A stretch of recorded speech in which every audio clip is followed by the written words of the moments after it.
Assalamualaikum warahmatullahi wabarakatuh. Perkenalkan, nama saya Muhammad Fikri Hidayatullah dengan NIM 40011-320-650-111. Assalamualaikum warahmatullahi wabarakatuh. Perkenalkan, nama saya Nabil Fauzan dengan NIM 400113206501113. Perkenalkan, nama saya Sinta Marta Lorenza dengan NIM 400111320650116. Halo, nama saya Ida Faizatul Ida dengan NIM 400113206501117. Saya Indina Suasal Sabila dengan NIM 4001320650118. Perkenalkan, nama saya Anastasia Aslam Khairunisa dengan nomor NIM 4001320601119.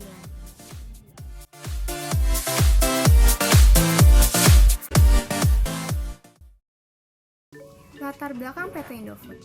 PT Indofood Sukses Makmur Tbk telah menjadi sebuah perusahaan solusi pangan secara menyeluruh dengan kegiatan operasionalnya yang mencakup seluruh tahapan proses produksi makanan, mulai dari pengolahan dan produksi bahan baku hingga menjadi produk akhir yang ada dan tersedia di berbagai supermarket ataupun pedagang eceran. Pada saat ini, PT Indofood Sukses Makmur Tbk dapat dibilang sebagai perusahaan yang terkemuka dan mapan pada setiap kategori bisnisnya. PT Indofood merupakan perusahaan yang banyak dinikmati produknya dan juga memiliki 10 keputusan manajemen operasionalnya. Selain itu, PT Indofood tentunya memerlukan beberapa bahan baku yang dibutuhkan untuk memproduksi produknya, dan juga bahan penunjang dalam proses pengemasan. PT Indofood Sukses Makmur Tbk sebagai salah satu perusahaan terkemuka di Indonesia harus dapat mempertahankan dan meningkatkan daya saingnya melalui mutu, pelayanan, serta harga. Hal tersebut dapat dikendalikan melalui pengelolaan persediaan yang efektif dan efisien. Maka perlu adanya kontrol persediaan. Dan yang tidak kalah pentingnya, untuk mendistribusikan seluruh produknya, PT Indofood memerlukan adanya kontrol distribusi. Di sini saya akan membawa materi tentang 10 keputusan manajemen operasional di PT Indofood. Yang pertama, desain barang dan jasa. Apa itu desain barang dan jasa itu? Desain barang dan jasa adalah proses menciptakan produk baru yang akan dijual oleh perusahaan untuk pelanggannya. Setiap perusahaan pasti memiliki kualitas yang tinggi, termasuk PT Indofood. Semisal desain produk kemasan Indomie mempunyai warna yang sangat beragam, tentu juga berbeda sesuai dengan varian rasanya. Rasa yang diciptakan Indofood ini juga sangat digemari orang Indonesia karena memang khas ciri Indonesia. Dan Indofood memiliki banyak varian rasa yang menarik dan cocok untuk dikonsumsi sehingga konsumen tetap membelinya.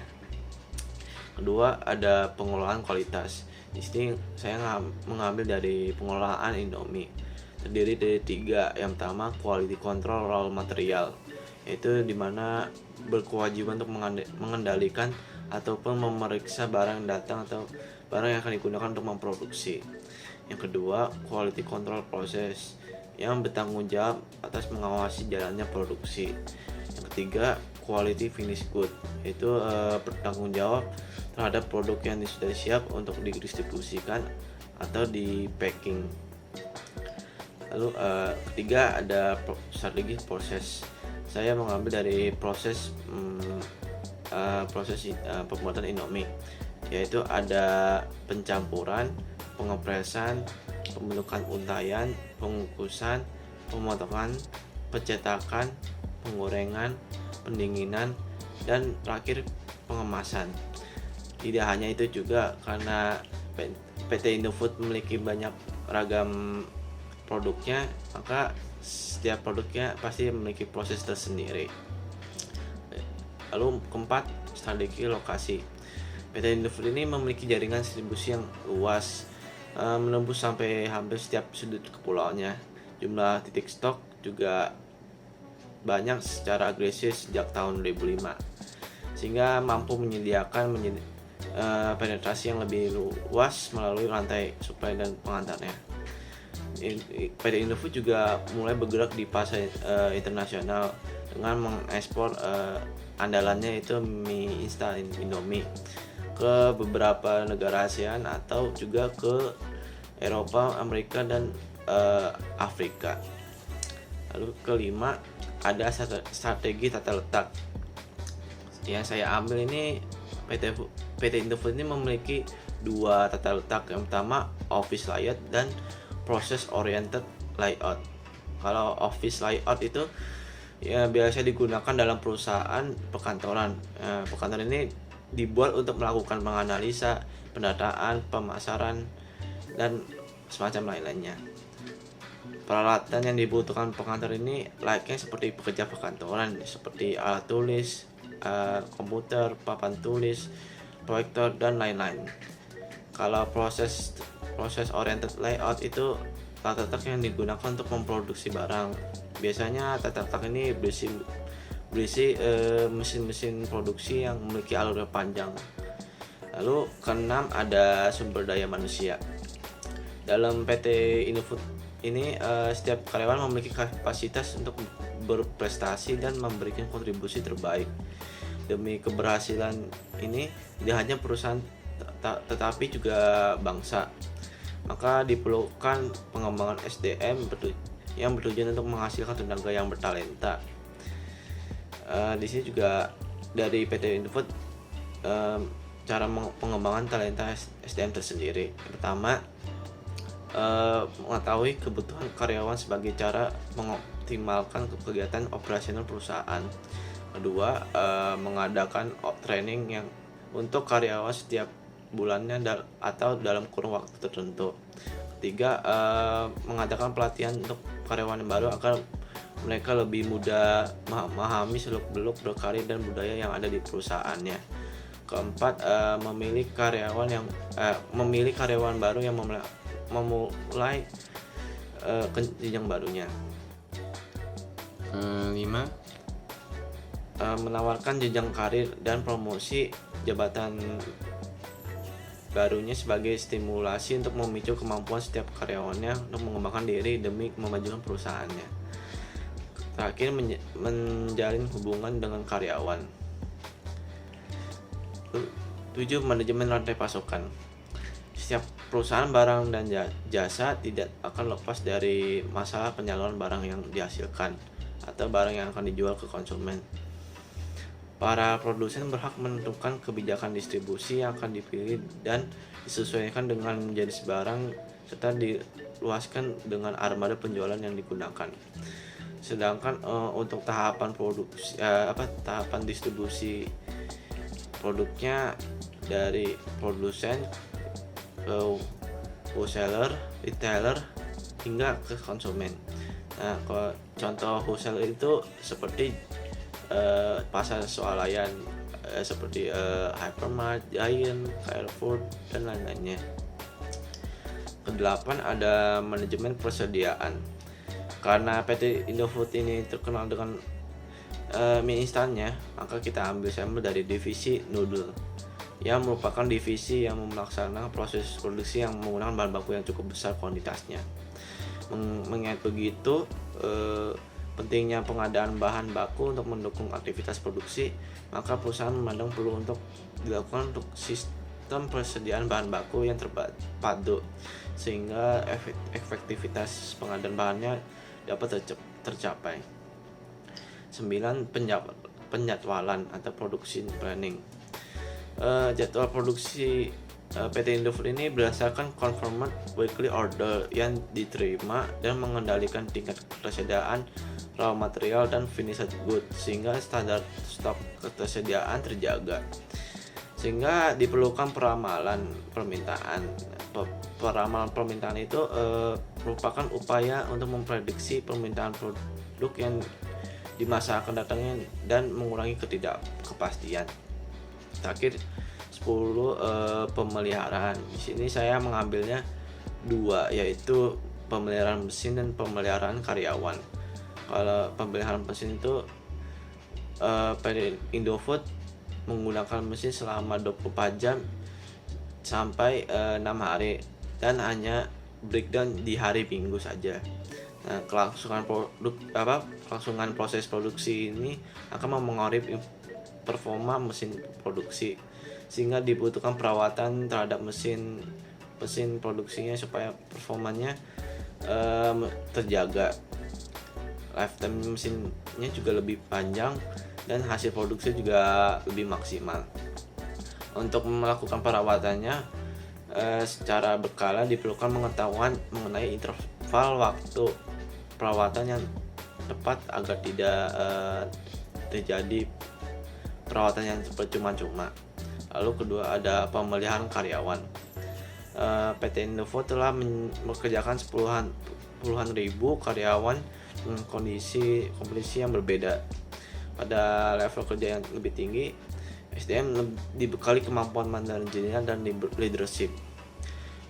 PT Indofood memiliki tenaga kerja yang terbagi dalam dua bagian, yaitu 70% dari pegawai pabrik dan 30% merupakan pegawai kantoran.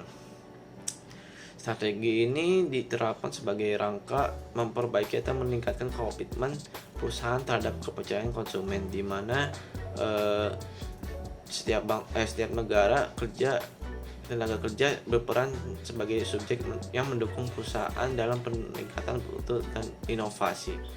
Proses PT Indofood memperoleh bahan baku. Departemen Purchasing di bawah General Manager dipimpin oleh Purchasing Officer yang dibantu dengan staf melakukan pengadaan barang yang dibutuhkan oleh perusahaan, bekerja sama dengan beberapa pemasok supplier untuk pengadaan bahan baku raw material dan bahan baku pendukung lainnya. Sumber bahan baku dan bahan baku penunjang. Yang pertama adalah bahan baku. Tepung terigu sebagai bahan dasar produk mie instan, PT Indofood memperoleh bahan baku dan bahan baku penunjang lainnya dari dalam negeri, sehingga mudah didapat dan menghemat biaya transportasi bahan baku. Perusahaan yang menjadi supplier tepung adalah PT Bogasari Flour Mills yang berlokasi di Surabaya. Dipasok dalam skala besar dan harus disimpan dengan baik agar tidak rusak. Selain sebagai stok cadangan, hal ini juga dilakukan untuk mengantisipasi kenaikan harga yang mungkin dapat terjadi di waktu yang akan datang. Yang kedua adalah bahan baku penunjang.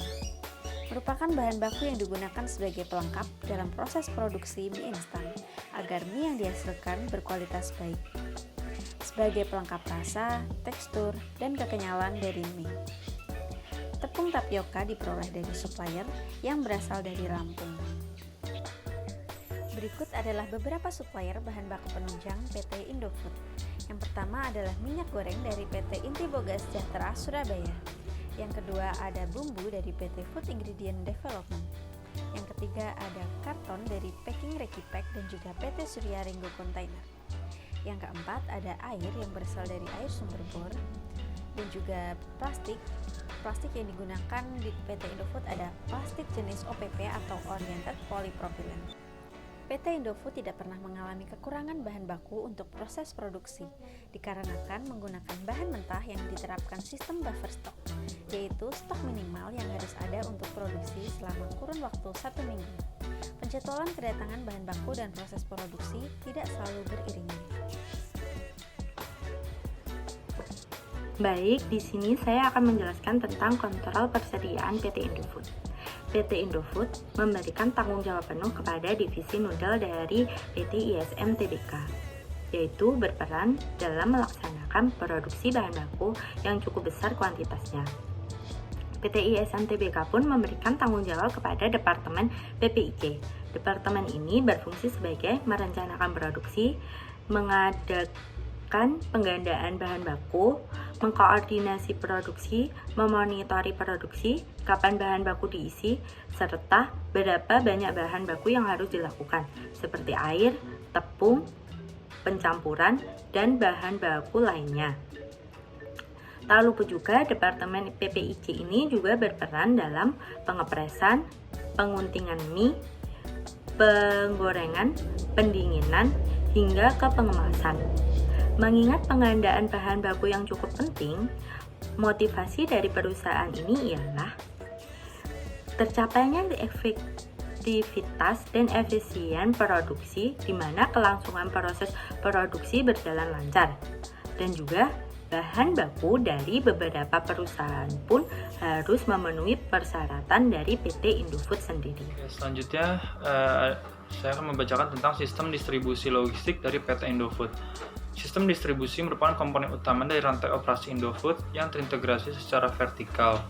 Selama tahun 2005 sampai 2007, Indofood memulai ekspansi point stock yang substansial, menciptakan pasokan yang lebih efisien dan cepat serta meningkatkan logistik pengiriman untuk penetrasi pasar yang lebih luas dan lebih dalam. Titik stok terletak di daerah dengan kepadatan tinggi yang memiliki akses yang baik ke gerai retail tradisional dan modern, memungkinkannya untuk melayani pelanggan secara tepat waktu dan untuk mendapatkan informasi langsung tentang perkembangan pasar. Dengan jaringan yang luas di Indonesia, sistem distribusi memastikan bahwa Indofood dan produk pihak ketiga tersedia hampir di mana-mana. Nah, sistem distribusi produk Indofood, jenis-jenis atau macam-macam saluran distribusi barang dan jasa. Yang pertama itu ada dari produsen ke konsumen atau umumnya jasa. Yang kedua produsen ke retailer dan ke konsumen. Yang ketiga produsen ke wholesaler, ke retailer, lalu ke konsumen. Yang keempat produsen, agen, wholesaler, retailer, dan ke konsumen. Yang kelima ada produsen langsung ke industri atau produsen. Yang keenam ada produsen ke wholesaler, lalu ke industri atau produsen. Jenis saluran distribusi yang dipakai mie instan atau Indomie ini adalah dari produsen, terus lalu ke wholesaler, lalu ke retailer, dan yang terakhir ke konsumen. Karena produk mie instan ini tahan lama dan tidak mudah rusak, sehingga produk Indomie ini atau mie instan tidak ada masalah jika menggunakan saluran distribusi yang panjang. Jadi dari produsen menyalurkan ke wholesaler atau pedagang besar, lalu disalurkan kembali atau biasanya dibeli retailer atau pedagang pengecer seperti warung-warung dan akhirnya sampai ke tangan konsumen. Jadi kesimpulan yang kami ambil adalah pada saat ini PT Indofood sukses makmur dapat dibilang sebagai perusahaan yang terkemuka dan mapan pada setiap kategori bisnisnya.